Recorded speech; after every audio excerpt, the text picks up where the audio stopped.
Hey friends, listen, how many of you feel stuck right now in transition? Personally, myself am going through a transition, and let me tell you, some days it can feel scary. It can feel very uncertain and shaky, and sometimes you almost doubt yourself, right? And one thing that I really felt the Lord working on me with is that even through transition, that we absolutely need to stay grounded in our faith. We need to not focus on the circumstances at hand, like what we see in front of us. And once we are firm planted in the ground with our faith, then what we really need to do is then ask God for our guidance for even the next step, right? Maybe it's the next step for today. Maybe it's the next step for your next 5 steps, right? And he's going to give you that guidance.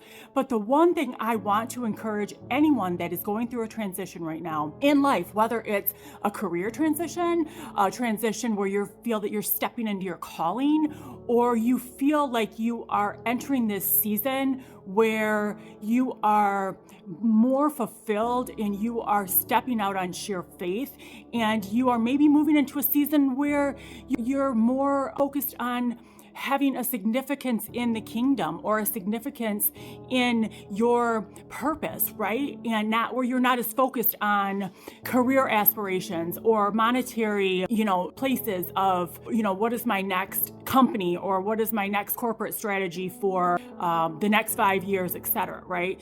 Because some of us have been there, done that, right? And then there still comes a point where you have to say, how do I want to round out this next chapter in my life? For me, I'm 49 going on 50, and my question to myself is, what do I want to do with this next half of my life? Given God bless that I have longevity, how do I want that to look, right? So sometimes when we pivot and we move into a different direction, we have to be willing to get uncomfortable. We have to be willing to get stretched and strengthened and pruned and just elevated, right? That doesn't always feel good. Sometimes it is very scary because we don't know what that is going to look like. So friends, I just want to encourage any of you that are going through a transition, that you feel, especially that you feel that God is prompting this, that God, there's an unction in you, there's a prick, there's just a pull that you feel that you are meant to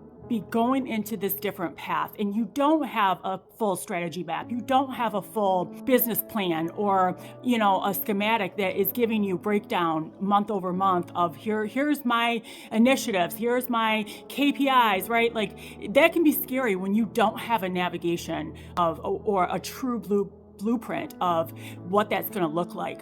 But what I really felt the Lord just kind of reassuring me personally, and I'm sure this was really just meant for me to share this to people, is stay grounded in your faith. If you need more clarity, of course, every day you ask God for more clarity.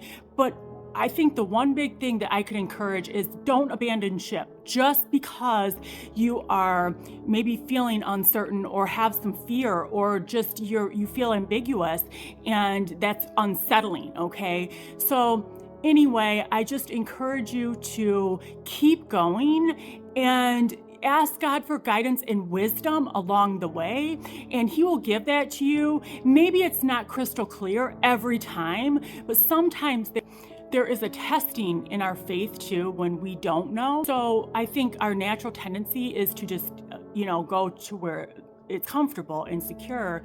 But in the reality of it is that oftentimes that's worldly security, right?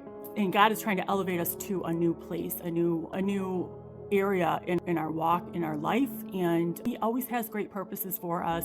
And so let's trust Him and seek guidance along the way, and just be encouraged, because I truly believe that God has great things in store for each one of us. And if we just really press into that, He is going to guide it. And we are going to have such fulfilled lives that we're just gonna be mind blown at the sight of what our life looks like, when we arrive and as we get closer. And some of us really are a whole lot closer than what we even know or realize. So anyway, friends, I love you. I hope this encouraged somebody. And even if you have different ideas or just different strategies that you use as in a season of transition, feel free to share them, because I think we can all benefit from that and support each other and lift each other up, because that's what we're meant to do. All right. Love you. Have a wonderful day. Be blessed. Love you. Bye.